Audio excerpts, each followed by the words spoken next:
Hey, fireworks, what's up? It's the Culture Detective here investigating your favorite albums. And last night, something really weird happened.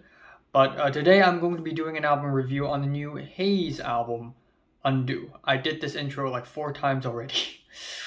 So, Heize is a famous Korean singer, and her real name is Jang Da-hye.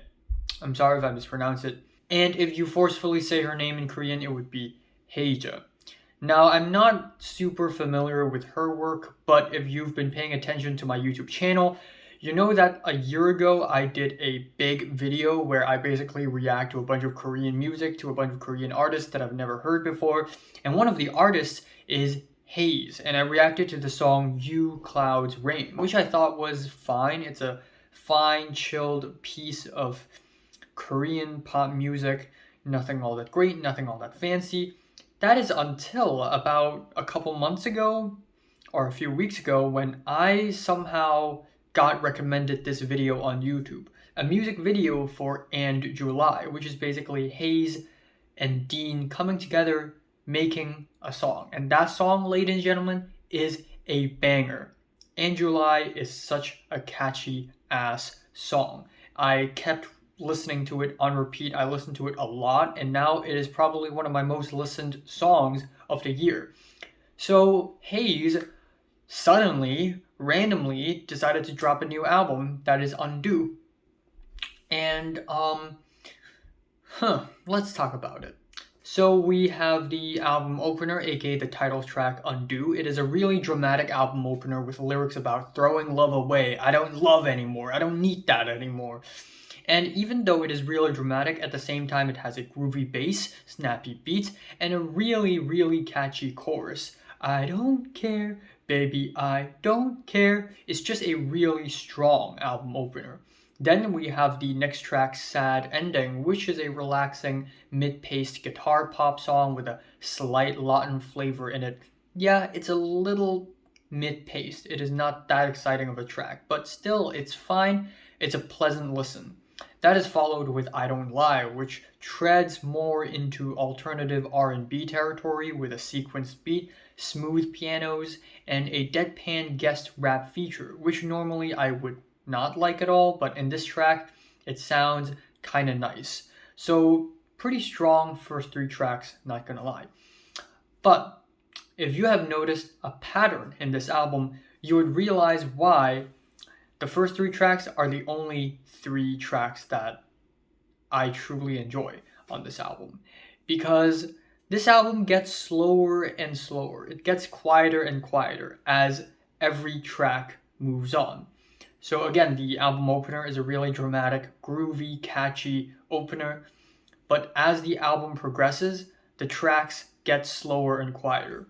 Okay, so after the 3 tracks, we have the track Thief, which is another mid-paced track, this time with a minimalist bedroom pop aesthetic, and this is when the album starts to get kind of repetitive and boring. Then we have the track Distance, which is another mid-paced track with a nice clicky beat, some late night bittersweet vocal melodies. I'm not huge on those melodies, I'm not huge on the hooks, they're a little bit weak. And the feature on this track is very mediocre. It's not very great, actually. Then we have the track Love Is Alone, where it starts to get more and more boring. This is essentially a guitar ballad that introduces a really simple beat in the second half. The whole track is just really forgettable. And then we have the track Real Love, which is a really dramatic song that's made for K-drama. Maybe it feels like it's made for a K-drama. I don't know if it really is or not, but it feels like it. And it has these really emotional pianos and strings, and the whole track is kind of slow and kind of bland. I feel like I've listened to songs like this 1,000 times already. I'm not really interested in another one. Okay, so just when you think, okay, how can this album get any slower? There are still 3 more tracks. It does get slower.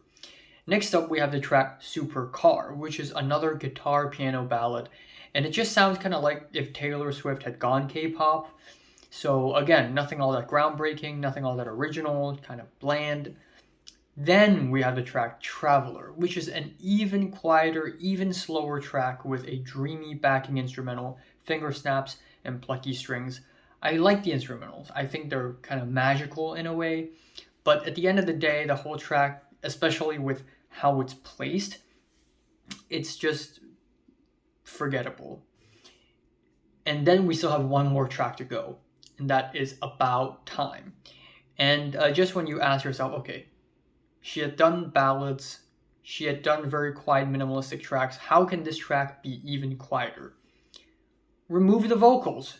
So the last track doesn't even have vocals. It's basically an instrumental outro, and it's kind of like wallpaper music. It just sounds like a background music to a rainy day, except you're not in the rain outside. You're chilling in a cafe with air conditioner turned on, and you're just staring at the window with the rain dropping, which is a really nice feeling.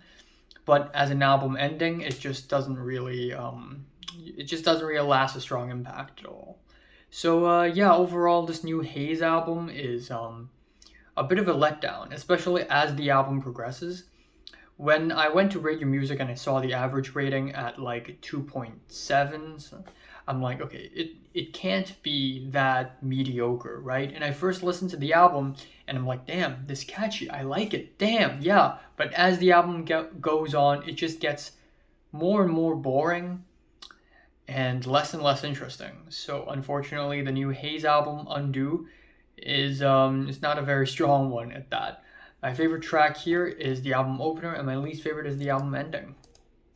I'm giving the new Heize album Undo a 5 out of 10. So, have you listened to the new Heize album from 1 to 10? Would you rate it, like it, and subscribe if you want more? And thanks for watching.